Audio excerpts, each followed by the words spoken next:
What's up, marketing maniacs, and welcome back to another episode of From Startup to Wunderbrand, your ultimate BFF in the wide world of digital marketing. Join me, your host, Nicholas Kuhner, spilling the beans on the juiciest trends and hottest tips to up your marketing game. Well, hello everybody. From Startup to Wunderbrand, from a sunny Oslo and a sunny Madrid. So Julie Moorhouse is the founder and editor of Good Maker Tales, which covers all aspects of sustainable and ethical fashion and home from a UK perspective. So this is a slight deviation from our normal discussions on digital marketing, but we will try and weave it in somehow. And as a non-marketing person, so somebody who was a surveyor and working around the Middle East and the UK, etc., the website gets 38,000 visitors a month, 58% of them from the UK and just over 20% from the US. So it's doing the job.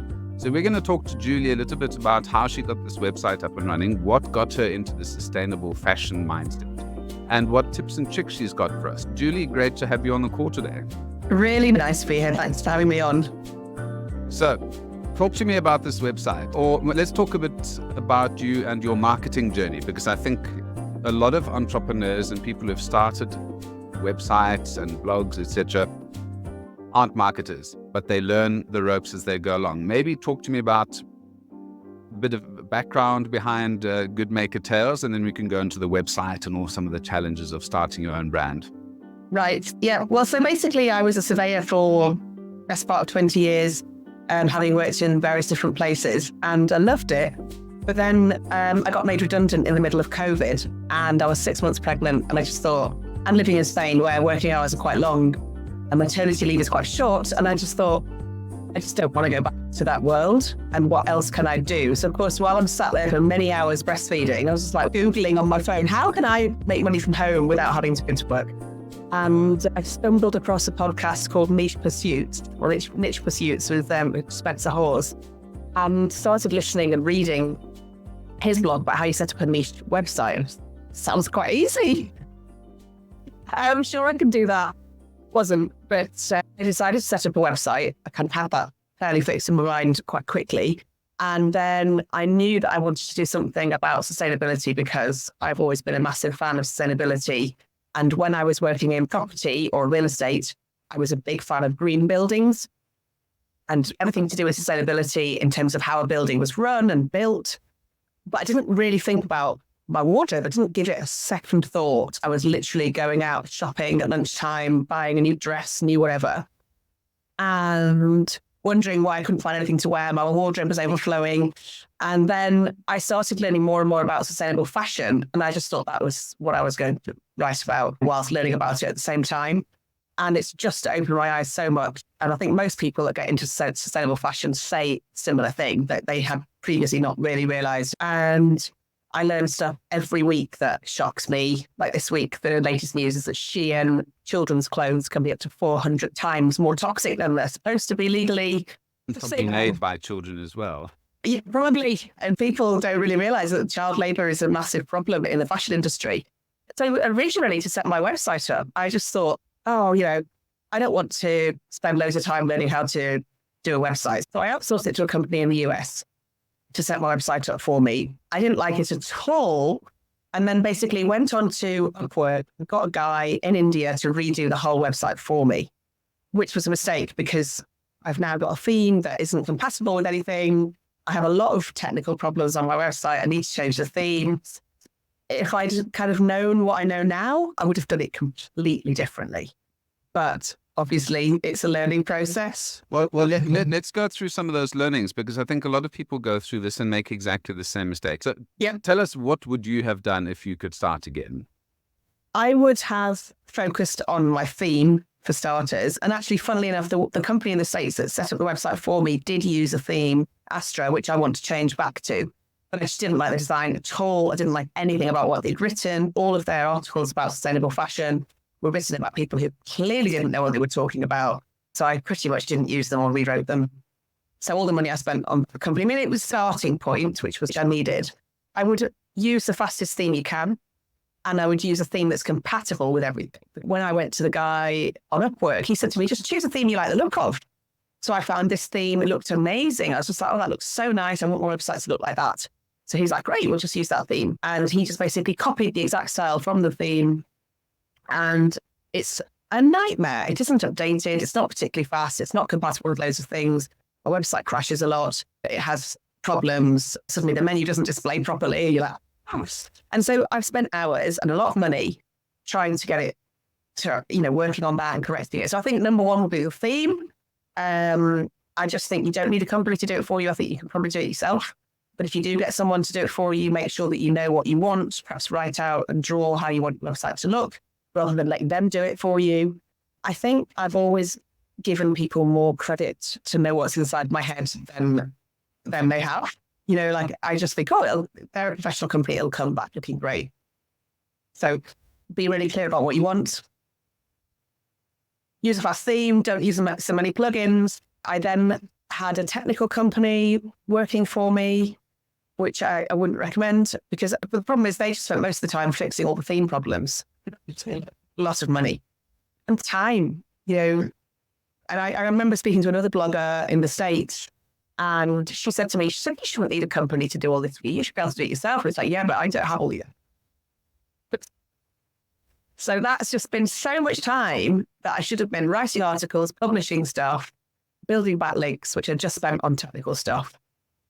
Yeah, I think that setup phase, a lot of people get into that quagmire because you don't have the technical knowledge about websites. You think, oh, this is pretty easy. And a lot of people say, yes, you can do a website for $500 and then you get what you pay for quite often. Very important to write that brief, as you mentioned. I think the brief writing and also understanding, and this is why businesses mature or change over time. It's when the founders sort of realize you get into the flow of things. You see what you like and don't like. Very often, only once you see it can you actually say that's what I want. But you spoke about backlinks, and this talks about SEO. And did you know much about SEO before you started? And maybe give us a couple of pointers for those who are aspiring blog writers about the importance of backlinks. Well, so first of all, I didn't know anything about SEO other than what it stood for. That was literally all I knew. I knew it stood for search engine optimization, but I had no idea what it meant. What I would say is that I found a really good way to rank websites. I started building a tool around it. I haven't done it. There's a method which I've stumbled across by mistake called the keyword golden ratio, which was invented by a guy called Doug Cunnington, I'm not sure. So it's the KGR, keyword golden ratio. And basically you look at the ratio between the number of all-in title results on Google and the number of search volume per month of that keyword. And keyword, of course, not being one word, it sounds like it's one word, but it's normally a phrase. And if a keyword golden ratio is below, I think it's 0.25, then it's a goer. And so I very quickly found that all my initial articles that weren't ranking, and I thought I was in the Google SAM, I could suddenly just tweak them a little bit to make the keyword golden ratio fit. And suddenly they started to rank and I didn't have to be in the SAM pit. So I'll just give you a really quick example of that. So I had an article about ethical kids shoes. So my keyword was ethical kids shoes. Wasn't ranking because probably worldwide, there are probably, 200 searches a month, 250 a month. If you look at how many all-in title results there are on Google for that, there's probably over 100 ethical kids shoes results, or 50 or whatever. If you put in ethical kids shoes UK, there's only like 5. The search results, the search volume is lower, it might be 50, but the number of all-in title results drops off massively. So by niching down my article and by going back to that same article and sticking UK in, all of my downs were from the UK anyway, suddenly the article started to rank. I don't think it ranks anymore, actually. That's an example of how you can use the keyword golden ratio to find a keyword that has lower search, it's true, but it has higher chance of ranking because there are less other people writing that exact search term. So suddenly, without building backlinks, I was able to rank and grow traffic for my articles very quickly. And I've never done backlink building. And it's something that I'm really conscious that I need to start doing. And in fact, just this morning, I was listening to podcasts about Haro, how it's now changed into Connectively. And the guy who set up Haro has now set up another one called Source of Sources to basically get PR links from journalists. That's something that I might do in the future. So yeah, backlink building is something I've never done. I just literally focus on content and growing traffic that way. But I definitely think I need to do that. And I think I need to extend my reach beyond just the UK and extend it to the US as well. Because, I'm getting US traffic without even trying to get it. So if I tried to get it, then maybe I could actually grow my traffic a lot more. Yeah, but as you mentioned, the niche focus is what allowed your page to rank. So I think, don't lose that focus. Now, you spoke about ethical kids shoes. That's quite a generic. I spoke to a fantastic SEO specialist called Lauren, and she's on one of my earlier interviews. You should definitely have a listen to that. I love listening to podcasts. She spoke about one of her early articles, like 10 years old. She's just kept updating it and kept adding keywords or removing things and adding elements to it. So you don't need to necessarily write 10 new posts on ethical kid shoes. You can keep updating that one. Make sure you've got links. Make sure you put in those backlinks in that and build up that page. And especially with blog writing, this is a long game as well. With things like ethical kid shoes, you can keep updating your list of the 10 best kid shoes or link within that article to your new article. So it's about building context into that page so that page becomes the number one page for ethical kid shoes, So that's quite a nice way of going about it. But let's go into sustainability. Well, actually, let's go back a little bit in terms of, and I think this might be useful for you as well, in terms of building your brand personality, building your brand positioning. What have you done in that space? And maybe, so you started this during COVID. So that's about what? I can't even remember when COVID 2020, right? Yes, it's when I started looking into it. That's when I had my first baby. And then I probably didn't launch it until the end of 2021. Okay. All right. So you've had a couple of years with it. In terms of the brand process and the positioning process, did you just think, sustainability in the UK, and I see it, sustainable and ethical fashion and home. I mean, fashion and home do go together, but they are two huge industries. Those are multi-billion-dollar industries by themselves. What is your vision for this page? I'd like to grow it, as I mentioned, to where I wanted to do in the first place was kind of do sustainability as a whole. But the company that I was dealing with did give me some advice. They said, no, that's far too broad. You need to be niche. You can start off with fashion and then you can extend it. So I've started to extend it little by little by adding on home. I'd like to do kind of more lifestyle stuff and potentially even beauty, because I think beauty in itself is just a massive niche. So I'm very cautious about doing that. But only because personally, I'm very interested in toxic. I've become very interested in toxic fashion, toxic home, and toxic beauty, particularly about things like PFAs, forever chemicals. I didn't realize we're all wearing all the time. And particularly we're wearing them in our makeup. If you've got waterproof in the summer, for example, or your long-lasting nail varnish, your long-lasting lipstick, probably got forever chemicals in it. So I've become really passionate about waterproof clothing. A lot of them have PFAs in, and some of the big companies said that they found it really hard to replace them because they are really good. They're also really toxic. So I would love to do, I'm definitely kind of my home articles. I started to getting more into the kind of like, I've got an article about non-toxic mattresses.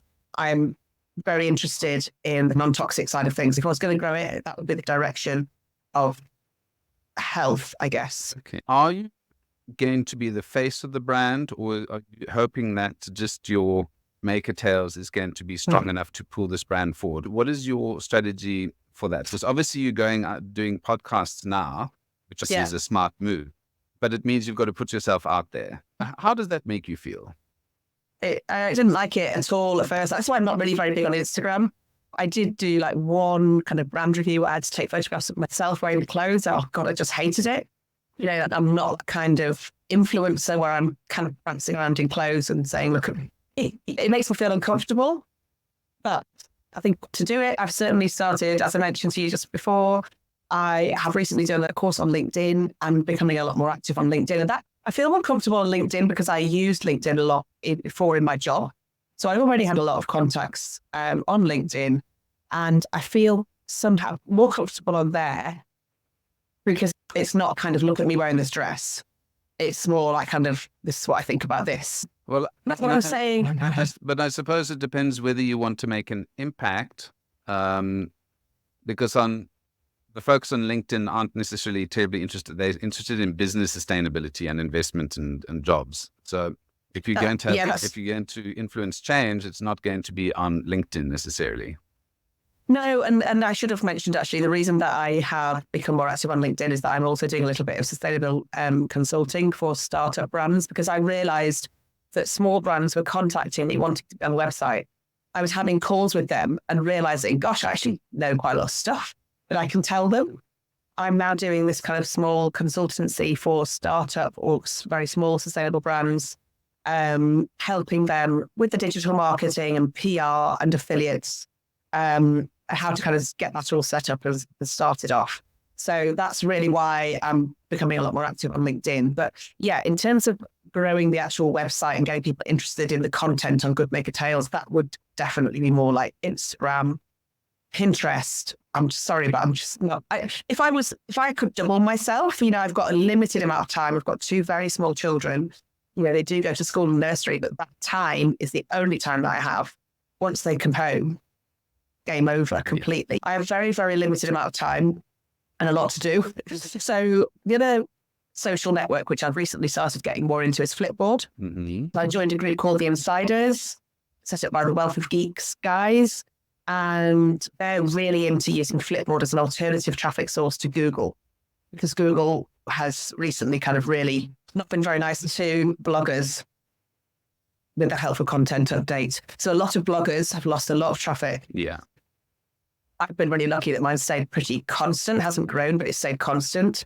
Then a lot of bloggers have lost a lot of traffic and they're looking for alternative ways to grow traffic. And Flipboard is actually a really good platform. So I'm in very early stages of trying that out. Well, there's a company one of the interviews I did last week with a chap called Abdi Tayo, and he's got a company called Drift Time Media. So I'm going to suggest you go and take a look at that.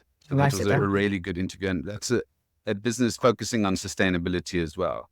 Either to go and chat to them about some of the activities you're doing, but have a look at the sort of process that they use. Awesome guy and fantastic interview. In terms of time, that's an issue. I've got two kids as well. They're slowly growing up now. They're 11 and 7. In terms of getting yourself out there, especially when it's an individual brand like yourself, your face is the number one most important thing. Forget about your logo. Yeah. Forget about all the colors and that. You are the brand. In order to grow, you have to focus on you. But I mean, if you don't want to be funny running around with layered outfits and different layered print, you don't have to do that. You can do something that you're interested in, because remember, your target market, the folks who are interested in sustainability, are going to be interested in your thought process, your points, how you go thrifting, how you upcycle, how you use the circular economy, etc. And they will watch that content. So how do you treat are you using the disposable diapers, or are you using the towels? And how do you clean that? And what are the things you should watch out for? There's the mom and dad's section that are interested in, I've got a baby or kid. So you've got to make a decision in terms of, are you going to be happy documenting every day of your life? Because that's what people are interested in. They're not interested in nameless blog farms coming out of India and the US, like you mentioned. And like you said, they've got no heart, they've got no feel, and you had to rewrite all of them. And I've had the same experience when I started. I thought, I can just get these articles knocked out. You need copywriters. You can't just do that. But we've got ChatGPT now, so you can actually, with a one-man band, create some amazing content based on the best content in the world. So your 1 hour spent on writing blogs, you can literally write some good quality blogs. Well, maybe I haven't learned enough about how to give it prompts, but I have to say that I should probably spend the time to learn how to give it prompts. But I find that what it sends me back is just, I end up spending so much time editing it that I almost rewrite it.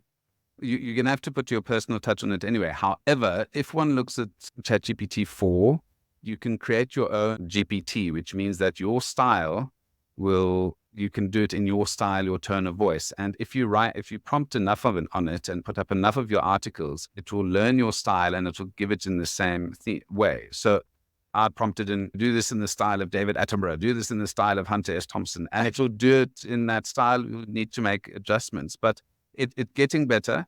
And I think that will be a great time saver for you and get good content out for you. Yeah. So what I'd suggest is reaching out to networks on Facebook and on LinkedIn and say, who wants to join me in this journey? Who would like to submit articles? Do you have a submit article tab? Do you have, because there are lots of people who want to do that, but that should be what you push. And on SEO, as you know, there's a function where you can type in, give me links of people who have a submit article or guest writer or guest blogger on their website, and it'll give you the entire list. You can use ChatGPT to actually do that now. Give me a list of the 10 best sustainable fashion companies that are looking for guest writers, and it's just time. Yeah. So I do actually. Very well. I'm like, what I'm going to do is I'm going to start going to bed at 10, and then I'm going to get up at 6 because I need my 8 hours. I'm going to get up at 6, not that I always get it, and then I'm going to work for a couple of hours before, an hour and a half or an hour before the kids wake up. Can't get to bed at 10. I just can't. Yeah. Just can't get to bed that early. What? You are not in the finance industry here. This is an industry people are passionate about, and lots of the people in this space are unemployed or unemployable and would be happy to put out content there. So make sure you put out the request to coin the phrase. Yes. Sure. I have recently put the Right For Us page on my website. It's quite recent, and I'm getting spammed. I'm getting a lot of people saying, "Oh, well, you write about this or that," and it's just like not even relevant. Yeah. Here's all the articles we've written. You look at the articles; they're all by different authors. Yeah. I'm still waiting to get a genuine one. Well, let's hope somebody listening to this podcast hears this and reaches out. So I'll put that link in the description.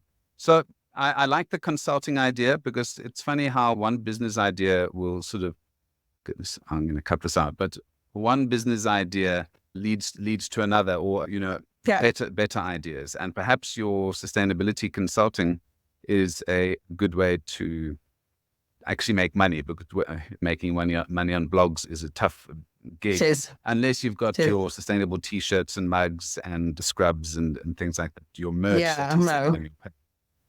And all these blogs take years to solidify, get their readership, and you might want to get onto Substack as well, and Medium, and syndicate your material. Oh, that's why they pay me the big bucks.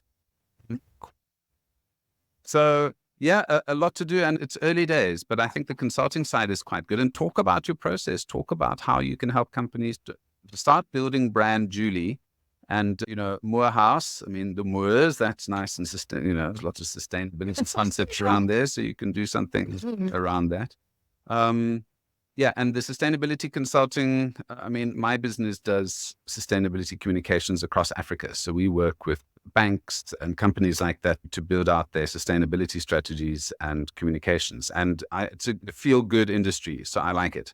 So at least you're in a good space. You're not selling petrochemicals or weapons of mass destruction. So, but you need to obviously find to look at how you can monetize this and make an impact. So, and talking about impact, I see you're an ambassador for Remake, an advocacy organization advocating for garment workers' rights, which I think is very cool. So I'll just quickly touch on Remake. So I don't do enough for Remake as I would like to do, and I generally have to watch the replays of their monthly calls because it's always at dinner time for my children because it's in the States.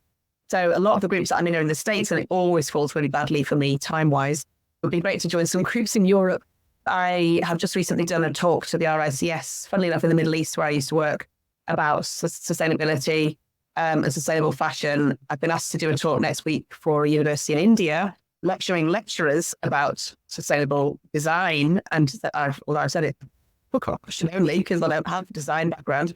I'm so going out and talking a lot, not necessarily paid, but just doing it to talk and to increase awareness of sustainable fashion and the issues in the industry, because a lot of people aren't conscious of it. I wasn't conscious of it. I posted on LinkedIn the other day that I'm really frustrated with the school where my little girl is because they've got all going in coloured tutus for an event at the end of June. And they've got specified colours that they have to have. And so the WhatsApp group that I'm in for mums is just going crazy about where they're going to buy these tutus. And I'm just writing, secondhand, this is so earth destroying. I didn't say that. Teacher writes it yesterday. I'm going to write to the head teacher. But, it's kind of like being an ambassador for me is a lot more than just, doing stuff on social media, but it's actually going out and talking to people and trying to educate people. I'm going to offer as well, going to do a talk to parents about it and kind of teaching them about it. Because a lot of people, it's not that they don't want to do these things. They're just not conscious of it at Well, all. it starts like this in terms of sharing knowledge and starting at grassroots level, sort of like politicians. And it starts with the kids. Our kids basically wear exclusively secondhand clothes or hand-me-down clothes, and they don't feel anything about it. And also being in Norway, we moved here. It's quite an expensive country, so everything basically from us, from plates to knives and forks to the kids' clothes and our jackets were from the Salvation Army and from the secondhand stores. Right. And my wife has pushed us from years back to check the labels, make sure, see if it's cotton wool, if it's been made in China, et cetera, et cetera. So we do that exclusively, and I make sure I use it enough to then hand it back to the Salvation Army so that it can go for a third run as well. So we're very much into that space. And the Swedes are also quite good in terms of that upcycling, where they will fix things. The problem in Europe is obviously the price. For Norway's got a problem in that we don't do any electronic repairs because it's way too expensive. So we've got the highest repair costs in Europe or in the world, and nothing gets repaired. It just gets turfed out. There are people advocating on that. But it's the kids that are important. Don't need all of this new crap. They don't. Because you're going to wear it for a couple of months and it's gone. So I'm totally on board with that. I think if you focus on the grassroots level with schools, let them wear secondhand things that can be handed down to the next lot. I think it's psychologically, we look poor if we have secondhand things. No, you're saving the environment. You are, keeping things out of the landfill. I think Northern Europe is a lot better at this than Southern Europe. Living in Spain and being British, I can see the difference here. It's definitely that whole thing about we don't want to look poor is really a thing in Spain. In the UK, everyone's like, look, it's like an half. It was amazing. You don't go around saying that. Well, I do. But well, I'm actually going, after this interview, I'm going to Free Text, which is the Salvation Army. They've got a sale. I've been dreaming about it last night. So that's how interested in recyclables I am. That's great. So, there definitely is a snobbery about it in Spain. And I definitely go on about it to people. Oh, it's secondhand. It's secondhand. That's secondhand. My little girl needs to wear sunglasses because she's got a bit of a lazy eye. It's sunny here. And I just bought them secondhand. Yeah. So I kind of tell everyone and they're all, yeah. I think if people know the background behind it and why you're doing it, and again, I honestly think people buy too many things, and we need to rather buy local, buy better quality materials that'll last longer, because this reliance on China and cheap fast fashion is just a disaster. But anyway, that would be a separate discussion. Julie, I'm going to leave it off there. Where can folks get hold of you? Number one, for the website, I'll put that in the link, but if they would like some consulting on how they can get in touch with you for some consulting work. Well, LinkedIn is a good place to find me, Julie Morehouse, on LinkedIn, Good Maker Tales, or they can get to my website, and I have a page on there as well that they can get in touch with me on there. So I'd love to hear from people. Now, before we wrap up, don't forget to show some love for From Startup to Wunderbrand by subscribing on your favorite podcast platform. If you'd like to help us grow, tell your friends, share on social media, and leave us a review. For those of you who want to dive a little bit deeper into the topic, join me on Twitter @NickCooner. Let's connect and chat about all things branding and digital. Until next time,